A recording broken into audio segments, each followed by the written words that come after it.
नमस्कार, मैं विजय सिंह परिवर्तन द एजुकेशन हब के यूट्यूब चैनल पे एक बार फिर से आप सभी का स्वागत करता हूं। पिछली कुछ क्लासेस में हमने आपको परसेंटेज पढ़ाया, उसके बाद सर्ट्स एंड इंडिसेस पढ़ाया और आज की हमारी नई क्लास शुरू होगी एवरेज यानी कि औसत के बारे में, जिसमें हम लोग बिल्कुल ही बेसिक से शुरू करेंगे और जो भी जितने भी टफ क्वेश्चंस बन सकते हैं उनकी भी चर्चा करेंगे। अगर आप पढ़ने में औसत हैं, औसत से भी कम है, फिर भी आप औसत चैप्टर को बहुत आसानी से समझ सकते हैं। ठीक है, तो बिना किसी देरी के चलिए करते हैं शुरू। औसत मतलब क्या इसका होता है कि कुछ जैसे आपको अगर आंकड़े दे दिए जाएं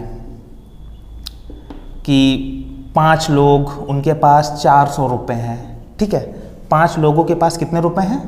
400 रुपये आपसे बोल दे रहा है, तो औसत क्या होगा, यानी कि हर एक व्यक्ति के पास कितने रुपए होंगे औसत में। तो हर एक व्यक्ति के पास कितने हो जाएंगे, तो आप क्या करो, 400 को 5 से भाग कर दोगे। 400 को 5 से भाग करोगे तो 80 आएगा, यानी कि इसका औसत कितना आ जाएगा आपका 80 रुपये। इससे ये पता चलेगा कि हर व्यक्ति के पास 80 रुपये तो हैं ही। अब ये हो सकता है कि किसी के पास 80 से कम होंगे तो किसी के पास 80 से कम भी होंगे, लेकिन औसत देखोगे तो 80 ही होगा और 80 गुणे 5 करोगे तो 400 रुपये टोटल उनका वहाँ से पता चलेगा। तो यहाँ से हमें औसत का जो फॉर्मूला पता चलता है, जो औसत यानी कि एवरेज का जो एक हमें फॉर्मूला पता चलेगा, वो क्या पता चलेगा, जितने भी पद दिए हों तो पदों का योग यानी कि सम ऑफ टर्म्स और बटे पदों की संख्या, नंबर ऑफ टर्म्स। ये बात आप औसत के फॉर्मूले के लिए नोट कर सकते हैं। ये यहाँ से जो हम शुरू कर रहे हैं, तो अगर आपने बिल्कुल आज पहली बार भी औसत पढ़ना शुरू किया तब भी आप आसानी से समझ सकते हैं, और अगर आप पहले से ही थोड़ा बहुत पढ़ें तो आपके लिए तो फिर बहुत ही ये बेसिक बात होगी। ठीक है, तो औसत का मतलब होता है पदों का योग बटे पदों की संख्या। यहाँ से ही हम लोग शुरू करते हैं औसत के बारे में। अब यहाँ पर अगर आप ध्यान से समझने की कोशिश करो तो एक ये वेरिएबल हुआ, एक ये वेरिएबल हुआ और एक ये वेरिएबल हुआ, तो 3 है। तो इन 3 में से कोई आपको 2 चीज़ें दी होंगी और तीसरी आपसे पूछ लेंगे। हो सकता है आपसे पदों का योग दे दें और औसत दे दें तो पदों की संख्या पूछ लें। पदों की संख्या क्या मतलब क्या है, जैसे यहाँ पे 5 आदमी थे या 5 जो व्यक्ति थे या 5 आंकड़े थे, वो पदों की संख्या होगी। पदों का योग का मतलब क्या होगा, जैसे यहाँ पे 400 टोटल था इन 5 के पास, तो ये हो गया योग। और औसत जैसे यहाँ पे 80 था, औसत हमारा यहाँ पे 80 हो जाएगा। आई थिंक इतनी बात आपको आसानी से समझ आ गई होगी। अब शुरू करते हैं कुछ हम क्वेश्चंस जो कि हमारे संख्याओं से संबंधित हैं, चाहे वो ऑड नंबर्स हों या इवन नंबर्स हों, उनसे रिलेटेड कुछ क्वेश्चंस हम लोग शुरू करेंगे। ठीक है, सबसे पहले हम लोग आ जाते हैं बिल्कुल शुरुआत से। इधर आ रहा? ठीक, तो नंबर 1 पे हम लोग शुरुआत करेंगे। प्राकृतिक संख्याओं का औसत कैसे ज्ञात करेंगे। प्राकृतिक संख्याएं यानी कि हमारी नेचुरल नंबर्स 1 2 3 4 शुरू होती हैं। तो अगर पहली प्राकृतिक संख्याएं आपसे पूछी जाएं कि पहली 10 प्राकृतिक संख्याओं का औसत कितना होगा, या पहली 20 प्राकृतिक संख्याओं का औसत कितना होगा, या पहली 30, कितनी भी बोली जाए, तो उन संख्याओं को हम लोग मान लेंगे कि पहली n प्राकृतिक संख्याओं का औसत। तो n का मतलब क्या है, कितनी भी संख्या है, 10 20 30, तो इनका औसत सिंपल होता है n + 1 और अपॉन 2। ये होता है औसत का फॉर्मूला। ध्यान से फिर से समझ लो, अगर पहली n प्राकृतिक संख्याओं का औसत पूछे तो क्या करना, जितनी संख्याएं बताई जाएं उसमें एक जोड़ दो और उसको 2 से भाग कर दो। एग्जाम्पल एक इसका हम लोग देखते हैं। जैसे आपसे पूछा जाए कि प्रथम या पहली, एक ही बात है, पहली और प्रथम एक ही बात है, कि प्रथम 15 प्राकृतिक संख्याओं का औसत। ठीक है, तो प्रथम 15 प्राकृतिक संख्याओं का औसत कैसे निकालेंगे, फॉर्मूला क्या होता है, n + 1/2। इसके सामने आप लिख देना औसत। तो करना क्या, 15 है यहाँ पे, तो 15 में एक जोड़ेंगे फॉर्मूले के अकॉर्डिंग। यहाँ से अगर देखोगे तो n की वैल्यू यहाँ पे 15 दी है और यहाँ पे हमारा औसत या एवरेज कितना हो जाएगा, n + 1/2, यानी कि 15 + 1/2 और 15 + 1 16, 16 को 2 से डिवाइड करोगे तो 8, हमारा आंसर कितना आ जाएगा, 8। ये बात आपको आई थिंक समझ आ गई होगी। बहुत ही सिंपल फॉर्मूला है कि जितनी भी n बोली जाए, n का मतलब यहाँ पे कुछ भी 10 20 15 25 कितनी भी संख्याएं बोली जाए उसमें एक जोड़ो, 2 से भाग कर दो। ये तो बात हो गई हमारी जब पहली n प्राकृतिक संख्याओं की बात की जाए। फिर इसके बाद हम लोग बात करेंगे सम संख्या। सम संख्या यानी कि इवन नंबर्स, वे संख्याएं जो 2 से डिवाइड हो जाती हैं, वे संख्याएं जो 2 से पूर्णतः विभाजित हो जाती हैं, 2 4 6 8 10। तो हमारी जो प्राकृतिक सम संख्याएं शुरू होती हैं धनात्मक, वो 2 4 6 यानी कि 2 से शुरुआत होती है। तो इसमें भी वही फॉर्मूला कि पहली n सम संख्याओं का औसत, या पहली या प्रथम, प्रथम n क्रमागत, क्रमागत का मतलब होता है कॉन्जिक्यूटिव, जैसे कि 2, 4, 6, 8, 10 जो क्रम से चलती हैं। तो प्रथम n क्रमागत संख्याओं, क्रमागत सम संख्याओं, सॉरी, क्रमागत सम संख्याओं का औसत। तो जब सम संख्याएं होंगी तो इनका औसत होता है n+1। बहुत आसान फॉर्मूला है, जैसे यहाँ पे n+1/2 था, यहाँ पे अपॉन में 2 नहीं रहेगा, सीधे फॉर्मूला होता है n+1 और यहाँ पे ये क्या हम लिख रहे हैं, औसत।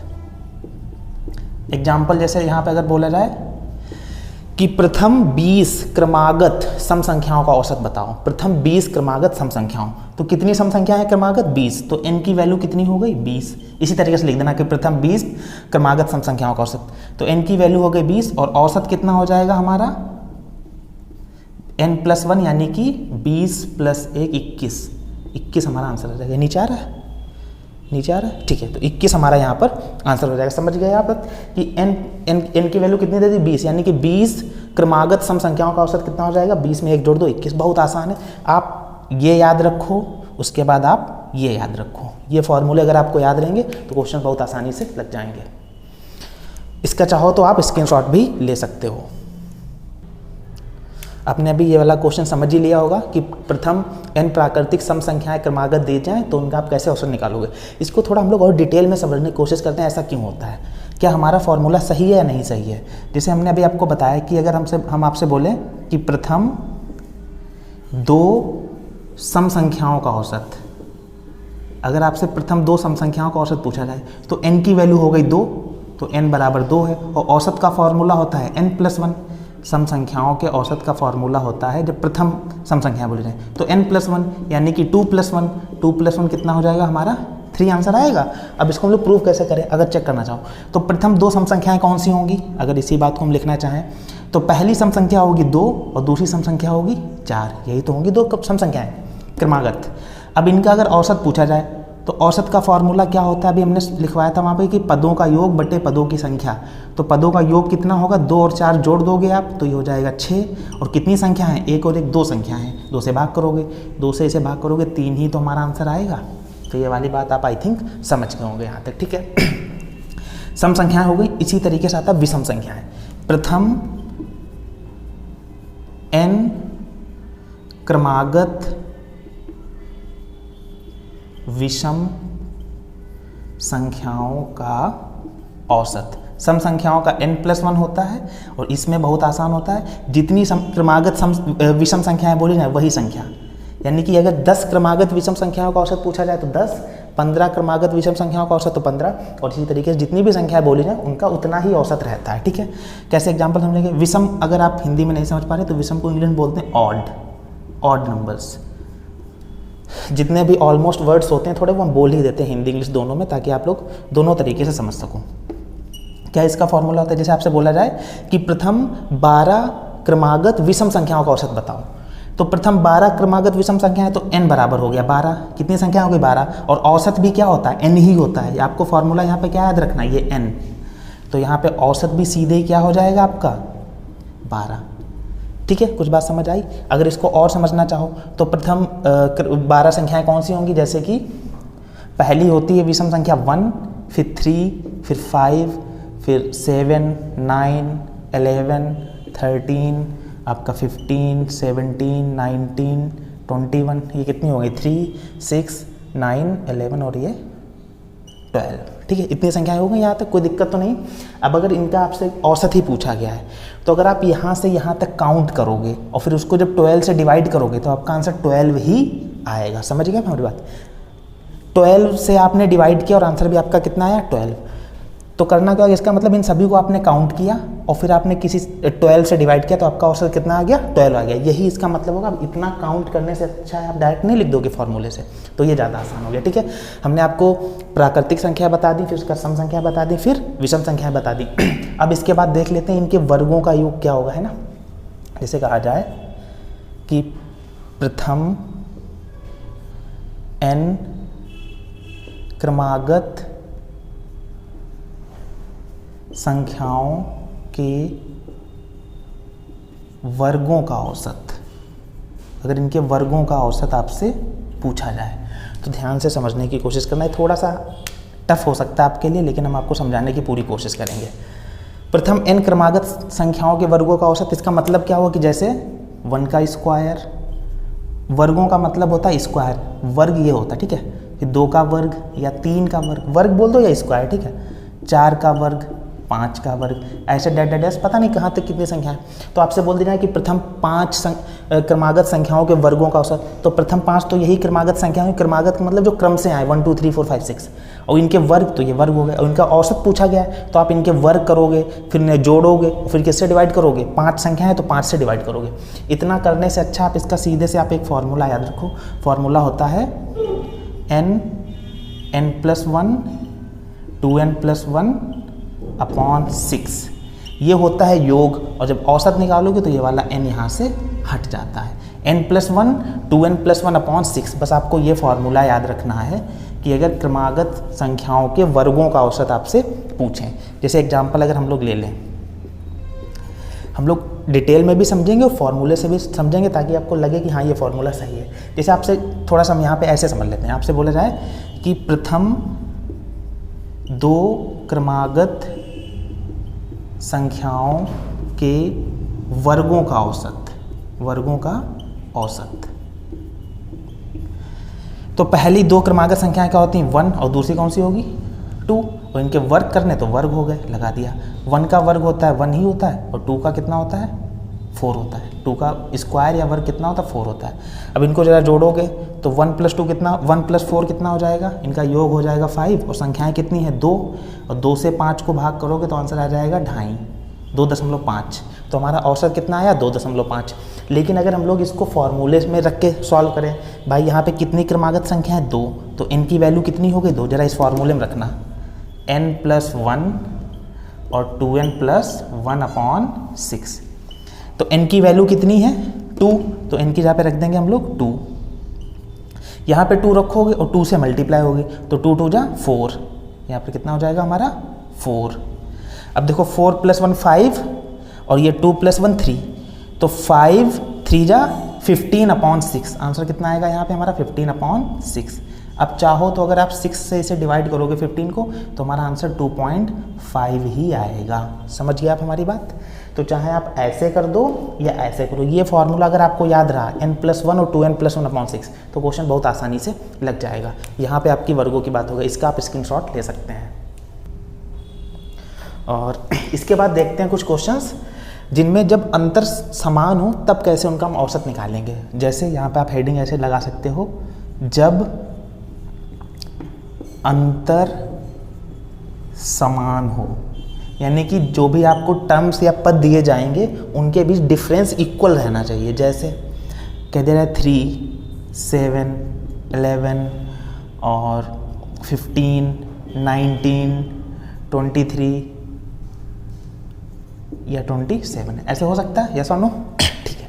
तो जब अंतर समान हो, अगर यहाँ पे आप ध्यान से समझने की कोशिश करो, अब आपको हम ऐसे बोल रहे हैं कि इनका औसत बताओ, तो आपका पहला अप्रोच क्या होगा। अगर आपको ये इस जो हम बात बताने जा रहे हैं अगर ये नहीं पता है तो पहला आपका अप्रोच ये होगा कि आप इन सभी संख्याओं को काउंट करोगे कि 3 और 7 11 इन सबको काउंट करने के बाद 1 2 3 4 5 6 7 से डिवाइड करोगे, औसत निकालेंगे। यही तो करोगे कि सभी को आपने पदों का योग किया और पदों की संख्या से भाग कर दिया, तो वो भी औसत सही है, लेकिन उसमें ज़्यादा टाइम लगेगा, वो टाइम टेकिंग प्रोसेस है। इसमें अगर आप ध्यान से देखो तो 3 और 7 के बीच में 4 का ही तो गैप है, 7 11 में भी 4 का गैप है, ऐसे सभी संख्याओं में कितने का गैप है 4 का गैप है, यानी कि यहाँ पे अंतर कैसा है हमारा समान है। 4 4 का ही तो अंतर है, तो अंतर समान है। तब औसत कैसे निकालेंगे, तो यहाँ पे क्या होता है, पहला पद ले लो और आखिरी पद ले लो, यानी कि पहली संख्या आखिरी संख्या दोनों को जोड़ दो और 2 से भाग कर दो, यानी कि T1 + Tn अपॉन 2, यानी कि प्रथम पद और अंतिम पद, या लास्ट लिख दो यहाँ पे, ठीक है, ऐसा रहने दो, वही लिख लो जो समझ आ जाए। प्रथम पद प्लस अंतिम पद और बटे में 2, ये फॉर्मूला कब लगेगा, जब अंतर हमारा समान हो। तो यहाँ पे प्रथम पद कितना है 3, अंतिम पद कितना 27, तो 3 और 27 को हमने जोड़ा और 2 से भाग कर दिया, तो ये हो जाएगा 30, और 30 को 2 से भाग करोगे तो हमारा औसत कितना आ जाएगा 15, हमारा औसत आ जाएगा। ठीक है, अगर आप ये बात आप नहीं आपको लगे कि हमारा ये आंसर सही नहीं है तो जरा चेक करो।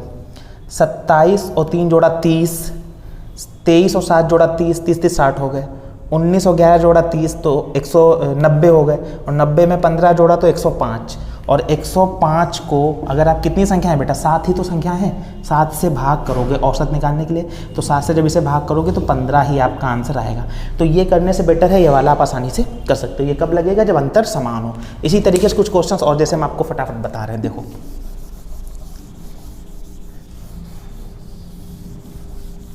इसका फॉर्मूला ध्यान रखना कि प्रथम पद प्लस अंतिम पद बटे 2। तो एक और क्वेश्चन जैसे दें कि 7 and 13, 16, 19, 22, 25 ऐसा हो सकता है, ठीक है। और लिख लो एक तो 28 भी हो सकता है और 31, चलो ठीक है।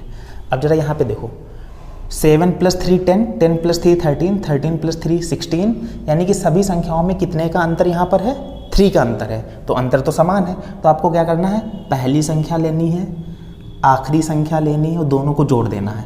7 और 31 को जोड़ना है, उसको 2 से भाग कर देना है। यही तो औसत बताया था एवरेज, कि पहली संख्या अंतिम संख्या और उसे 2 से भाग करो। तो ये दोनों जोड़ोगे तो 38 हो जाएगा, और 38 को 2 से भाग करोगे तो 19 हमारा आंसर आएगा। इनको जोड़ोगे तो 38/2, और 38 को 2 से डिवाइड करोगे तो 19 आपका आंसर आएगा। यही हमारा क्या हो जाएगा, औसत हो जाएगा, ठीक है।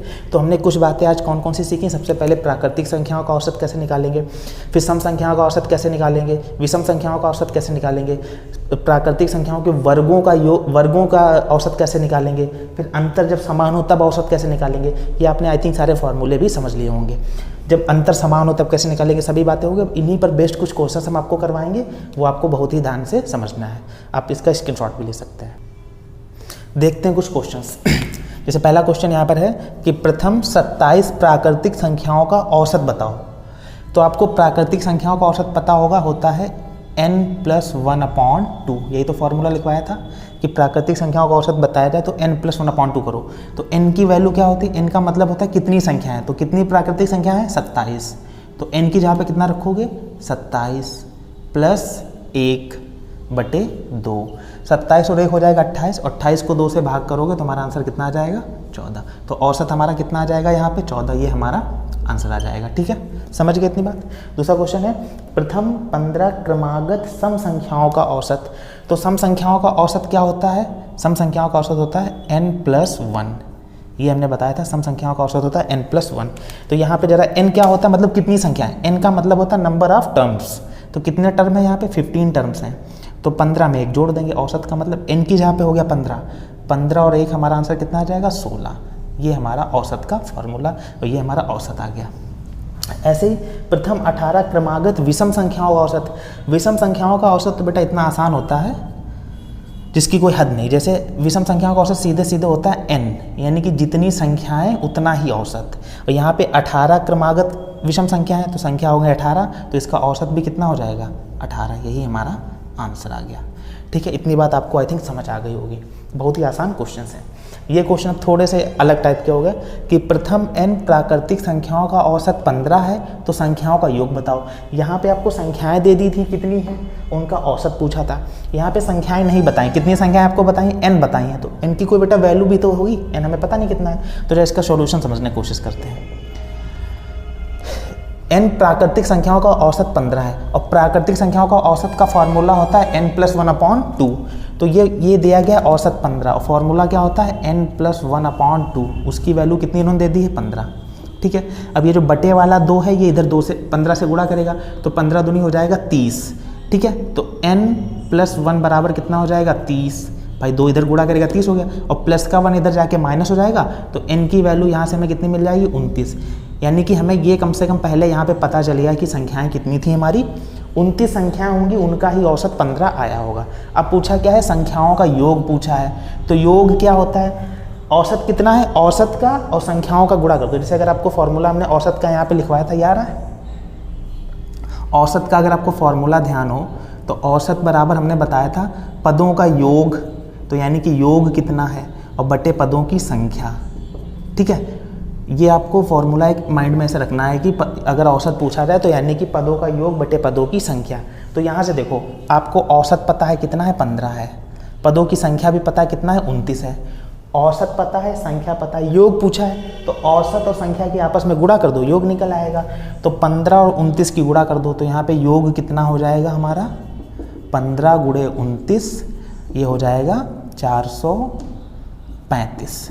आप जब गुणा करोगे तो 435 आपका आंसर आ जाएगा। ठीक है, ऐसे प्रथम n क्रमागत सम संख्याओं का औसत 12 है तो संख्याओं का योग बताओ। यहाँ पर भी यही करना है, तो जरा समझने की कोशिश करो। सम संख्याएं हैं, क्रमागत सम संख्याएं, और सम संख्याओं का औसत होता है n+1। ये हमने फॉर्मूला लिख दिया था n+1। यहाँ पे हमारा औसत कितना दिया गया, 12, यानी कि औसत का फॉर्मूला क्या होता है, पहले तो ये ध्यान रखो, जब सम संख्याओं की बात आए तो औसत का फॉर्मूला होता है n+1, और हमें औसत कितना दे रखा है, इन्होंने 12 दे रखा है। तो प्लस का 1 इधर आएगा, माइनस हो जाएगा, तो n बराबर हो जाएगा 11। यानी कि हमें पता चल गया कितनी संख्याएं हैं हमारे पास, संख्याएं 11 हैं, उनका औसत कितना है, 12 है, और आपसे संख्याओं का योग पूछा है तो औसत और संख्याओं की क्या कर दो, गुणा कर दो।